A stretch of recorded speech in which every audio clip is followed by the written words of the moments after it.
ഈ പ്രഭാതത്തിലും അല്പസമയം നമുക്ക് ദൈവസന്നിധിയിൽ ദൈവിക ചിന്തകളുമായി സ്വസ്ഥമായി ഈ ദിവസത്തെ വരവേൽക്കാം. ഉൽപ്പത്തി പുസ്തകം 21-ാം അധ്യായത്തിൻ്റെ 15-ാം വാക്യത്തിൽ ഒരു കുറുങ്കാട്ടിൻ തണലിനെ കുറിച്ച് പറയുന്നുണ്ട്. ഹാഗാറിൻ്റെ ജീവിതവുമായി ബന്ധപ്പെട്ട ഒരിടമത്രേ കുറുങ്കാട്ടിൻ തണൽ. വിശ്വാസികളുടെ പിതാവായ അബ്രഹാമിൻ്റെ വീട്ടിലെ ദാസിയും അടിമയുമായിരുന്ന ഹാഗാർ തിരസ്കരിക്കപ്പെട്ടപ്പോൾ വഴിയാത്രയ്ക്ക് ആവശ്യമായിരിക്കുന്ന ഒരു തുരുത്തി വെള്ളവും അപ്പവുമായി അബ്രഹാം യാത്രയാക്കുന്നു. എന്നാൽ ബർഷേബ മരുഭൂമിയിൽ വെച്ച് ഈ വെള്ളവും അപ്പവും തീർന്നതിന് ശേഷം ജീവിതത്തിൻ്റെ കടുത്ത പ്രതിസന്ധികളെ, വെല്ലുവിളികളെ, യാഥാർത്ഥ്യങ്ങളെ നേരിൽ കാണുന്ന ഹാഗാർ കുഞ്ഞിനെ ഉപേക്ഷിക്കുന്ന ഇടമായിട്ടാണ് കുറുങ്കാട്ടിൻ തണൽ രേഖപ്പെടുത്തിയിരിക്കുന്നത്. എന്നാൽ പരിശുദ്ധാത്മാവ് കുറുങ്കാട്ടിൻ തണലുമായി ബന്ധപ്പെട്ട് നമ്മുടെ അനുദിന ജീവിതത്തിൽ ഒരുപാട് വേദപുസ്തക സത്യങ്ങൾ വെളിവാക്കുന്നുണ്ട്. മാനുഷിക കരുതലുകൾ അവസാനിക്കുന്ന ഇടമായിട്ട് നമുക്ക് കുറുങ്കാട്ടിൻ തണലിനെ കാണാം. ധനാഢ്യനായ അബ്രഹാം ഒരിക്കലും ഹാഗാറിനെ വെറുതെ വിട്ടു എന്ന് നമുക്ക് ചിന്തിക്കുവാൻ സാധിക്കുന്നില്ല. പോരെങ്കിൽ വിശ്വാസികളുടെ പിതാവുമാണ്. ഒരു കുഞ്ഞുമായി ഒരു ബലഹീനയായ സ്ത്രീ പോകുമ്പോൾ യാത്രയ്ക്ക് അവൾക്ക് എടുക്കാൻ പറ്റുന്ന അവളുടെ കപ്പാസിറ്റി അനുസരിച്ച്, അവളുടെ പ്രാപ്തി അനുസരിച്ച് ചുമക്കാൻ പറ്റുന്നതൊക്കെ കൊടുത്തു തന്നെയാണ് അബ്രഹാം വിട്ടതെന്ന് നമുക്ക് ചിന്തിക്കാം. അങ്ങനെയെങ്കിൽ അബ്രഹാമിൻ്റെ കരുതൽ അവസാനിച്ച ഇടമല്ലേ കുറുങ്കാട്ടിൻ തണൽ?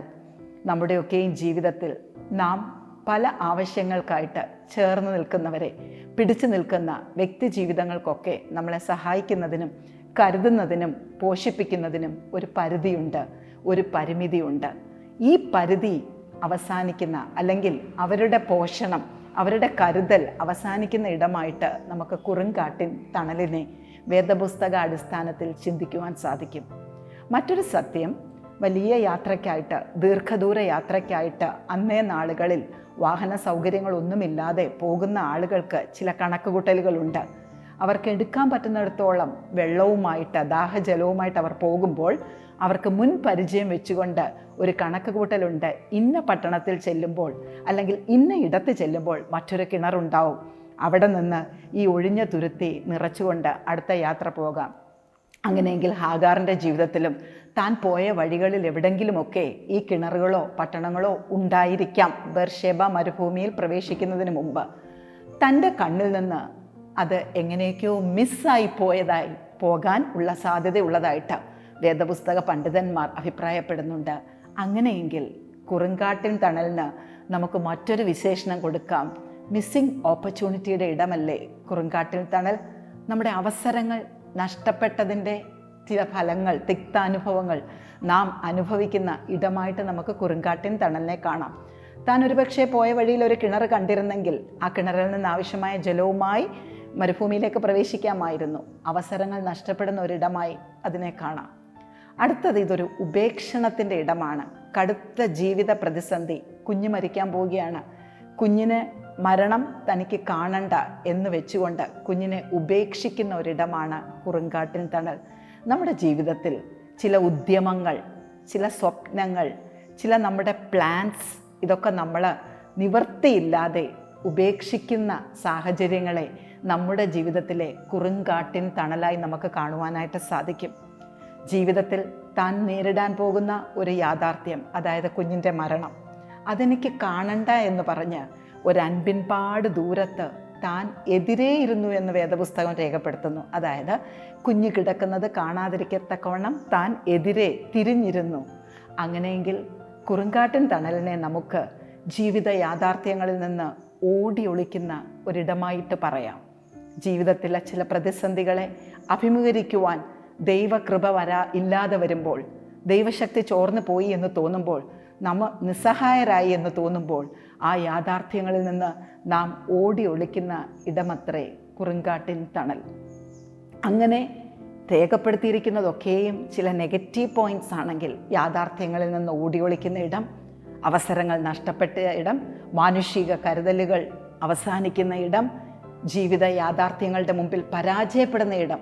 ശരിക്കും ഇത് ഹാഗാറിൻ്റെ ജീവിതത്തിൽ താൻ എതിരെ ഇരുന്ന നിമിഷം വരെ ഒരു പരാജയമാണ്. മകൻ്റെ ജീവിതം കാണണ്ട എന്ന് വെച്ച് തൻ്റെ ജീവിതത്തിലെ ഒരു പരാജയത്തിന് തന്നെ വിട്ടുകൊടുക്കുന്ന ഒരിടമാണ്.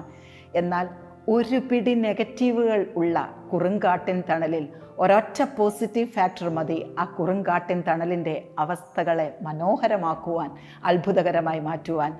ആ ഘടകമത്രേ നിലവിളി, ഭക്തൻ്റെ നിലവിളി ഉയരുന്ന ഇടമത്രേ കുറുങ്കാട്ടിൻ തണൽ. എല്ലാ പ്രതീക്ഷകളും അസ്തമിച്ചു. ജീവിത യാഥാർത്ഥ്യങ്ങൾക്ക് നേരെ പുറം തിരിഞ്ഞിരുന്നു കൊണ്ട് അയ്യം വിളിക്കുന്ന ഹാഗാറിനെ നമുക്ക് കാണുവാനായിട്ട് സാധിക്കും.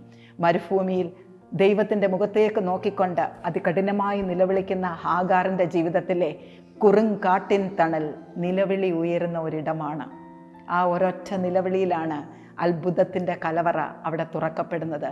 അങ്ങനെയെങ്കിൽ വിശ്വാസ ജീവിതത്തിൽ ഒരു ഭക്തൻ കണക്കുകൂട്ടലുകളൊക്കെയും തെറ്റി തൻ്റെ പദ്ധതികളൊക്കെയും പരാജയപ്പെട്ട് നിരാശയുടെ അടിത്തട്ടിലാകുമ്പോൾ നിലവിളി, അതികഠിനമായ നിലവിളി, ഹൃദയത്തിൻ്റെ അടിത്തട്ടിൽ നിന്ന് ദൈവമുഖത്തേക്ക് മാത്രം നോക്കിക്കൊണ്ട് മറ്റൊരു പരസഹായത്തിനും സാധ്യതയില്ലാതെ വരുമ്പോൾ, 4 വഴിക്കും താൻ അകപ്പെട്ടു എന്ന് തോന്നുമ്പോൾ ഉയരങ്ങളിലേക്ക് കണ്ണുകൾ പായിച്ചുകൊണ്ട് അതിദയനീയമായിട്ട് അതിശക്തമായിട്ടൊരു വിശ്വാസി നിലവിളിക്കുന്ന ഇടമത്രേ കുറുങ്കാട്ടിൻ തണൽ. ആ നിലവിളി, ബാലൻ്റെ നിലവിളി ദൈവത്തിൻ്റെ സന്നിധിയിൽ എത്തിക്കുവാൻ സഹായിച്ചു. അങ്ങനെയെങ്കിൽ തലമുറയുടെ അവസ്ഥയെ ദൈവം കാണുന്ന ഇടമായിട്ട് നമ്മുടെ ജീവിതത്തിൻ്റെ കുറുങ്കാട്ടിൻ തണലുകളെ നമുക്ക് ചിത്രീകരിക്കാനായിട്ട് സാധിക്കും. ജീവിതത്തിൻ്റെ പ്രതിസന്ധിയിൽ ഒരു മാതാവോ പിതാവോ ഇരുന്ന് അയ്യം വിളിക്കുമ്പോൾ തലമുറയുടെ അവസ്ഥ ദൈവം ദർശിക്കും. അവിടെ അങ്ങനെ തന്നെയാണ് വേദപുസ്തകത്തിൽ രേഖപ്പെടുത്തിയിരിക്കുന്നത്. അവിടെ ഇരുന്നു കൊണ്ട് ഹാഗാർ ഉച്ചത്തിൽ കരഞ്ഞപ്പോൾ ബാലൻ്റെ നിലവിളി ദൈവം കേട്ടു.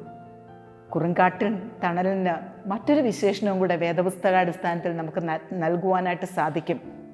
അവിടെ ഒരു ഉറവ പെട്ടെന്ന് തുറന്നതായിട്ട് വേദപുസ്തകം രേഖപ്പെടുത്തുന്നില്ല. അവിടെ ഒരു ഉറവ കാണുവാൻ ഹാഗാറിൻ്റെ കണ്ണ് ദൈവദൂതൻ തുറന്നു എന്നവിടെ രേഖപ്പെടുത്തി വച്ചിരിക്കുന്നു. അങ്ങനെയെങ്കിൽ രക്ഷപ്പെടുവാൻ നമുക്ക് മുന്നോട്ടുള്ള ജീവിത സാധ്യതകളെ കാണിക്കാതെ സാത്താൻ നമ്മുടെ ലോക കണ്ണുകളെ മൂടി, വിശ്വാസ കണ്ണുകളെ മൂടി നമ്മെ നിരാശയിലേക്ക് വിടുമ്പോൾ അത്ഭുതങ്ങളെ കാണുവാനായിട്ട്, ദൈവിക നന്മകളെ കാണുവാനായിട്ട്, ദൈവകൃപ കാണുവാനായിട്ട്, ഉറവകളെ കാണുവാനായിട്ട് കണ്ണ് തുറക്കപ്പെടുന്ന ഇടമായിട്ട് കുറുങ്കാട്ടിൻ തണലിനെ നമുക്ക് കാണുവാൻ സാധിക്കും. ഹാഗാറിൻ്റെ നിലവിളി ദൈവസന്നിധിയിൽ എത്തിയപ്പോഴേക്ക് ദൈവദൂതൻ അവളെ ബലപ്പെടുത്തുവാനായിട്ട് ബർഷേബ മരുഭൂമിയിൽ എത്തുകയും ദൂതൻ അവളുടെ കണ്ണ് തുറന്ന് അവൾ സമീപത്തായിട്ട് തന്നെ അത്രയും നേരം താൻ ദർശിക്കാതെ ഇരുന്ന ഒരു ഉറവ അവളുടെ കണ്ണിൽ പെടുകയാണ്. അവൾ പെട്ടെന്ന് ലഭിച്ച ഊർജത്തിൽ അവൾ എഴുന്നേറ്റുകൊണ്ട് ആവുന്നിടത്തോളം വെള്ളം ശേഖരിച്ച് മരണാസന്നനായ പൈതലിന് കൊടുത്തുകൊണ്ട് അവനെ ജീവനിലേക്ക് മടക്കിപ്പിടിക്കുകയാണ്. അങ്ങനെയെങ്കിൽ നമുക്ക് ഒട്ടും സംശയമില്ലാതെ പറയുവാനായിട്ട് സാധിക്കും, നഷ്ടപ്പെട്ട സ്വപ്നങ്ങൾ, നഷ്ടപ്പെട്ട പദ്ധതികൾ തിരിച്ചു പിടിക്കുന്ന ഇടമാണ് ഒരു ഭക്തൻ്റെ ജീവിതത്തിലെ കുറുങ്കാട്ടിൻ തണൽ. കൂടുതലായി പറഞ്ഞാൽ നഷ്ടപ്പെട്ടുകൊണ്ടിരിക്കുന്ന നമ്മുടെ തലമുറകളെ തിരിച്ചു പിടിക്കുന്ന ഇടമാണ് കുറുങ്കാട്ടിൻ തണൽ. കുറുങ്കാട്ടിൻ തണലിൽ നഷ്ടം ലാഭമായി തീരണമെങ്കിൽ, ദൈവകൃപ അനുഭവിക്കണമെങ്കിൽ അതിശക്തമായ നിലവിളി ദൈവസന്നിധിയിൽ ഉയരണം. കുറുങ്കാട്ടിൻ തണലിന് പറയുവാൻ ഒരു പിടി നെഗറ്റീവ് ചിന്തകൾ ഉണ്ടെങ്കിൽ അതിനേക്കാൾ ശക്തമായിട്ട് കുറുങ്കാട്ടിൻ തണലിൽ ഒരു ഭക്തനും ദൈവവുമായിട്ട് കരച്ചിലൂടെ സംവേദിക്കപ്പെടുന്ന ഇടമാണ്. അവിടെ വെച്ച് സ്ഥിതിഗതികൾ മാറുന്നു, തലമുറ അനുഗ്രഹിക്കപ്പെടുന്നു, അവൾ ജീവനിലേക്ക് മടങ്ങി വരുന്നു. മരിച്ചു എന്ന് താൻ കരുതിയ കുഞ്ഞിനെ വെള്ളം കുടിച്ച് ചൈതന്യം വെച്ചവനായി ദൈവിക വാഗ്ദത്തം പോലെ അവനും ഒരു വലിയ ജാതിയായി തീരുമെന്നുള്ളത് ദൈവത്തിൻ്റെ ഹാഗാറിനോടുള്ള വാഗ്ദത്തമാണ്. ശൂർ മരുഭൂമിയിൽ വെച്ച് ഹാഗാറിന് ദൈവം കുറച്ച് നാളുകൾക്ക് മുമ്പ് കൊടുത്തൊരു വാഗ്ദത്തമുണ്ട്, നിന്റെ മകനും ഒരു ജാതിയായി തീരും. ഈ വാഗ്ദത്തങ്ങൾ നിറവേറ്റപ്പെടുന്ന ഇടമാണ് കുറുങ്കാട്ടിൻ തണൽ. അങ്ങനെയെങ്കിൽ ഇന്ന് പ്രഭാതത്തിൽ ധൈര്യപ്പെടുക. ജീവിതത്തിൽ ഒരു പിടി നെഗറ്റീവുകളുമായിട്ട്, പരാജയ ഭീഷണികളുമായിട്ട് കുറുങ്കാട്ടിൻ തണൽ നമ്മുടെ മുമ്പിൽ വെല്ലുവിളിച്ച് നിൽക്കുന്നെങ്കിൽ നിലവിളിയിലൂടെ ആ എല്ലാ പരാജയങ്ങളെയും അത്ഭുതങ്ങളിലേക്ക് നടത്തി ദൈവകൃപ അനുഭവിച്ച് തലമുറയെ നേടുവാൻ നമുക്ക് കുറുങ്കാട്ടിൻ തണൽ ഉപയോഗിക്കാം. ഈ ചിന്തകളാൽ ദൈവം ഏവരെയും അനുഗ്രഹിക്കട്ടെ.